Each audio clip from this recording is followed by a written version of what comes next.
நீங்க பாக்குற இந்த கோயில் கிட்டத்தட்ட 800 வருஷமா தொடர்ந்து பயன்பாட்டுல இருந்திருக்குங்க.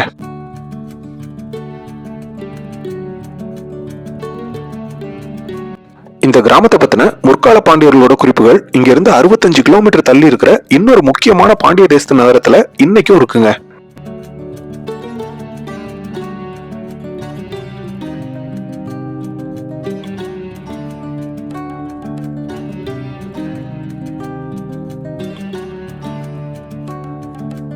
இத பாருங்களேன், அற்புதமான சோழர் காலத்து சிங்கங்க. சுருண்டவாள், அடர்ந்த பிடரி, நல்ல நுணுக்கமான சிற்பம்.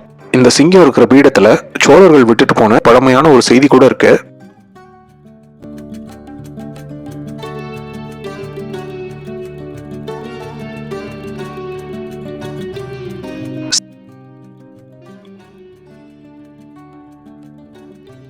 சிங்கத்துக்கு பக்கத்துல இருக்கிற பலிபீடம் பாண்டியர்கள் காலத்தது.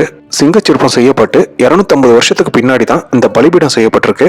ரெண்டுக்கும் நடுவுல 250 வருஷம் இடைவெளி இருந்தாலும் ரெண்டையும் இணைக்கிற மாதிரி ஒரு அற்புதமான விஷயம் கல்வெட்டு செய்தியில இருக்கு. 2 கல்வெட்டுலயும் என்ன பச இருக்கு. அதனால கோயில ஒரு தடவை சுத்தி பார்த்துட்டு வந்து சுத்தம் பண்ணதுக்கு அப்புறமா படிக்கலாம். கோயிலோட கருவறையில பெருமாள் இருக்காருங்க.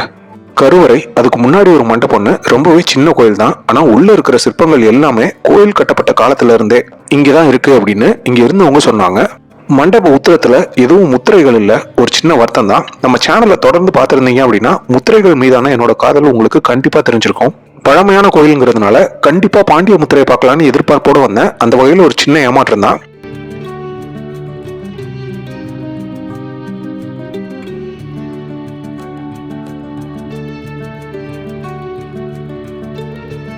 பார்க்கறதுக்கு சின்ன கோயிலா இருந்தாலும் கோயிலை சுத்தி ஏகப்பட்ட கல்வெட்டுகள். இன்னைக்கு யாருமே கண்டுக்காம கிடக்கிற இந்த கல்வெட்டுகள்ல இருந்து நாம கண்டு கத்துக்க வேண்டிய சில முக்கியமான செய்திகள் இருக்கு.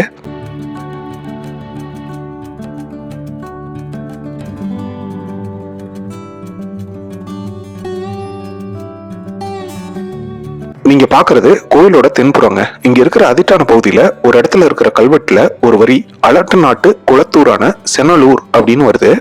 நாக்கும் லூக்கும் இடையில சில எழுத்துக்கள் சிதைஞ்சிருக்கிறத பதிவு பண்ணியிருக்காங்க.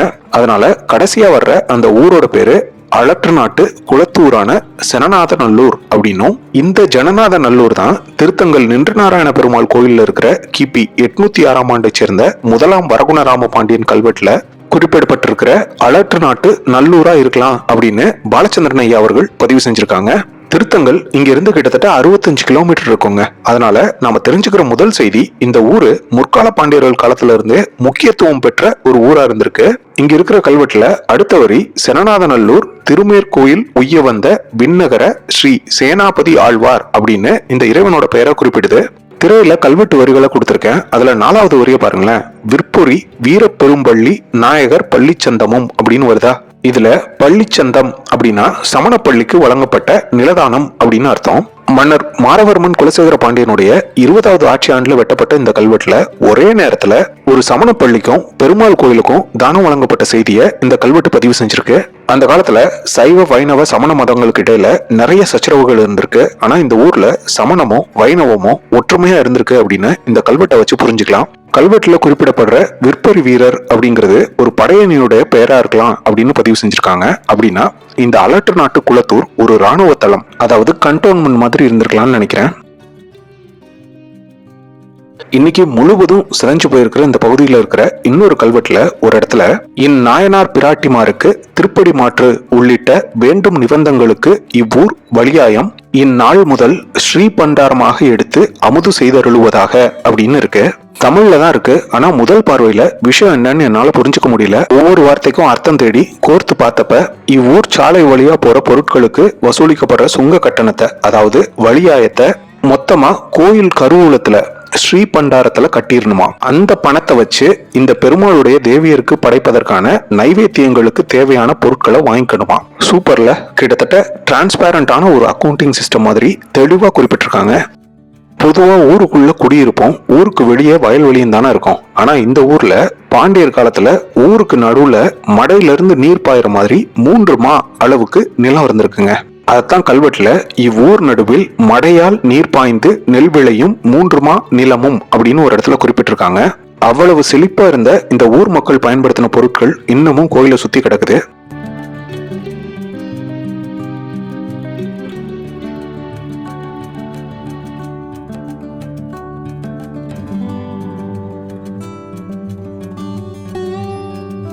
இதுவரைக்கும் நம்ம பார்த்த கல்வெட்டுகளை வச்சு ஊருக்கு நடுவுல மடை வச்சு தண்ணி பாய்ச்சுற அளவுக்கு செழிப்பான ஊரா இருந்த இந்த ஊரோட பேரு ஜனநாத நல்லூர் அப்படின்னும், திருமேற்கோயில் உய்ய வந்த விண்ணகர ஸ்ரீ சேனாபதி ஆழ்வார் அப்படின்னு ஒரு பெருமாள் கோயிலும், விற்பொரி வீரப்பெரும்பள்ளி அப்படின்னு ஒரு சமண பள்ளியும் இருந்ததை பார்த்தோம். சோழர் காலத்திலையும் பாண்டியர் காலத்திலையும் தமிழ் மேல மக்களுக்கு இருந்த காதலை வெளிப்படுத்துற மாதிரி இங்க 2 கல்வெட்டுகள் இருக்கு. என்ன பிசுக்கு சுத்தம் பண்ணியாச்சு, வாங்க கல்வெட்டுல என்ன எழுதியிருக்குன்னு பார்க்கலாம்.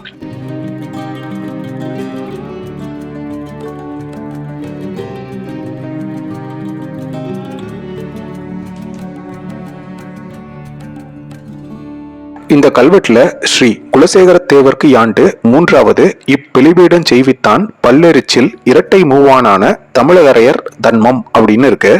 இதுல இருந்து நம்ம புரிஞ்சுக்கிற செய்தி, இந்த பலிபீடத்தை 1ஆம் மாறவர்மன் குலசேகர பாண்டியரோட 3வது ஆட்சி ஆண்டுல, அதாவது கிபி 1271 பல்லெரிச்சில் அப்படிங்கிற ஊரை சேர்ந்த இரட்டை மூவான் தமிழதரையர் தானமா கொடுத்திருக்காரு. தமிழதரையன் அப்படின்னு போடாம தமிழதரையர் அப்படின்னு இருவிகிதுல முடிகிறது. அவர் பெற்றிருந்த மரியாதையை குறிக்குது. இந்த கல்வெட்டுல குறிப்பிடப்படுற பல்லெரிச்சில் இங்கிருந்து 6 கிலோமீட்டர் தொலைவில் இருக்கிற பரளச்சி கிராமம் தாங்க. இதோ இந்த இடத்துல பாருங்க, பல்லெரிச்சில் அப்படின்னு தெரியும். அதை தொடர்ந்து இரட்டை மூவானான தமிழதரையர் அப்படின்னு வரும். நம்ம பெருமையா நினைக்கிற ஒரு விஷயத்தை தான் பெயர் சூட்டுறதுக்கு பயன்படுத்துவோம். இதுல குறிப்பிடப்பட்டிருக்கிற தமிழதரையரோட தாய் தந்தையர் கண்டிப்பா மொழி மேல மிகப்பெரிய பற்றுடையவங்களா இருந்திருக்கலாம்.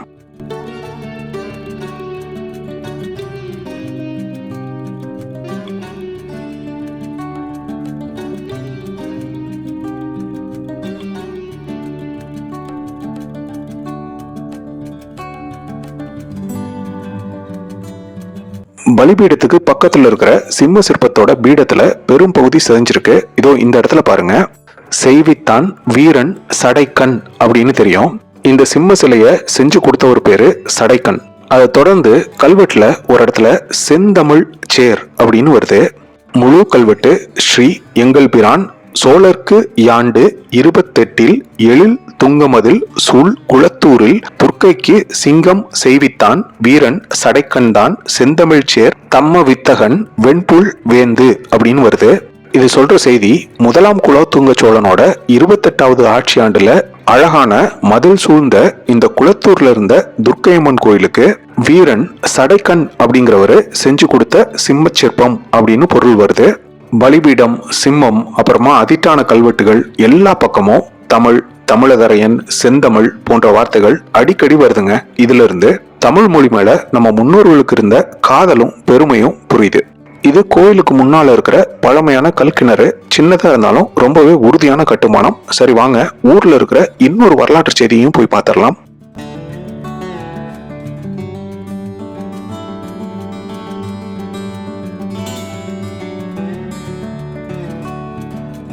இன்னைக்கு விருதுநகர் மாவட்டம் திருச்சுழி வட்டம் தொப்பலாக்கரை அப்படின்னு இருக்கிற இந்த ஊருக்கு அந்த காலத்துல குளத்தூர்னு ஒரு பேர் வந்ததுக்கு காரணம் இந்த குளமா கூட இருக்கலாம்.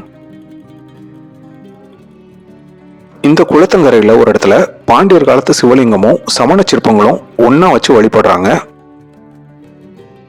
சைவம், வைணவம், சமணம் அப்படின்னு எல்லா சமய சின்னங்களும் இந்த ஊர்ல இருக்கு. ஒரே நேரத்துல சமண பள்ளிக்கும் பெருமாள் கோயிலுக்கும் தானங்கள் கொடுத்து அதை பெருமாள் கோயில் கல்வெட்டுல பொறிச்சு வச்சிருக்காங்க. எல்லாத்தையும் வச்சு பார்க்கும்போது அந்த காலத்துல பல்வேறு சமயங்களை பின்பற்றின நிறைய மக்கள் ஒன்னா ஒற்றுமையா இருந்து வாழ்ந்த ஒரு முக்கியமான பாண்டிய நகரமா இந்த ஊர் இருந்திருக்கலாம்னு புரியுது.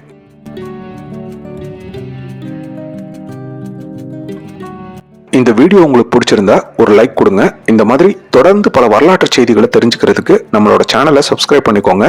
உங்க ஊர்ல உங்களுக்கு புரியாத வரலாற்று தடயங்கள் ஏதாவது பாத்தீங்க அப்படின்னா இன்ஸ்டாகிராம், ஜிமெயில் அல்லது ஃபேஸ்புக் வழியா எனக்கு தகவல் சொல்லுங்க. உங்க ஊரோட வரலாறை இணைந்து மீட்டெடுப்போம். மீண்டும் ஒரு அற்புதமான வரலாற்று பயணத்துல சந்திக்கலாம். நன்றி.